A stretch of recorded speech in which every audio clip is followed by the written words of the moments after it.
Bonjour à tous et bienvenue dans les 3 buts chrono de l'UIC avec aujourd'hui une question: qu'est-ce qui est important dans le crédit?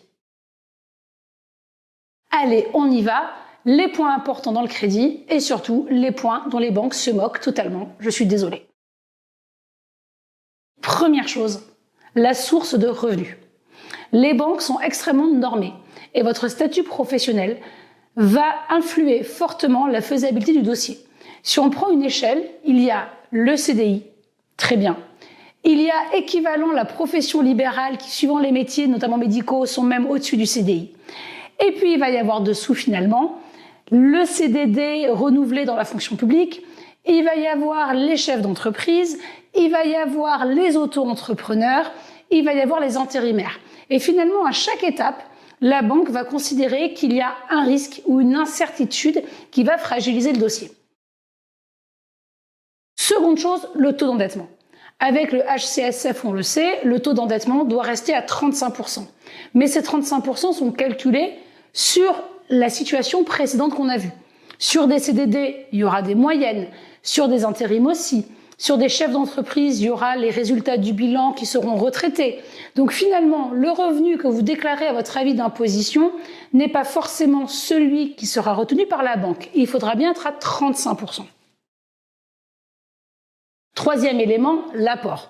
Bien entendu, l'apport est une composante très forte puisque plus vous allez apporter d'argent, plus la banque sera sécurisée en termes de défaillance de votre part et de revente puisqu'elle aura prêté une part plus faible par rapport à la valeur du bien. Et puis bien sûr, le dernier élément qu'il faut toujours prendre en compte quand on va faire un crédit, ça va être la stabilité générale. Et ça aussi, quelqu'un qui aura une ancienneté professionnelle, quelqu'un qui aura une épargne constituée de manière régulière, quelqu'un qui aura des revenus qui sont à peu près identiques vont renforcer le dossier. Ça, c'est très important. Le principe du courtier est qu'on peut faire sans un de ces éléments.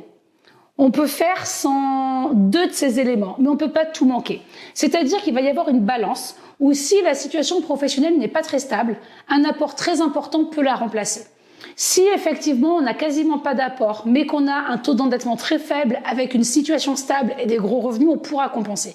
Et le rôle du courtier va être de prendre tous ces éléments pour arriver à ce que l'ensemble rentre dans les cases. Parmi les éléments que les clients souvent nous donnent et qui, hélas, ne sont pas pris en compte, les hausses de revenus potentiels. Ça peut être un petit argument en plus, mais comme le crédit est une photo à l'instant T, on ne peut pas le prendre en compte. Les biens dont vous êtes nus propriétaires et dont vos parents ont la jouissance. Vos parents pouvant vivre jusqu'à 130 ans, on ne peut pas vous considérer propriétaire d'un bien dont vous n'êtes pas pleinement propriétaire. Et dernier élément, effectivement, que souvent les gens aimeraient qu'on prenne en compte et qu'on ne peut pas prendre en compte, ce sont toutes les sources de revenus liées aux allocations familiales, puisqu'elles vont terminer souvent avant la fin du crédit. L'endettement, l'apport, la stabilité, le statut professionnel sont importants. Le reste des éléments, les biens en nue propriété, les allocations familiales qu'on peut avoir, les évolutions, peuvent être des arguments pour appuyer le dossier, mais ne pourront pas compter en tant que tels. Pour être sûr de votre capacité d'emprunt, il faut qu'un professionnel analyse ces documents et vous dise effectivement si vous êtes éligible à un crédit, d'où le principe de faire appel à un courtier.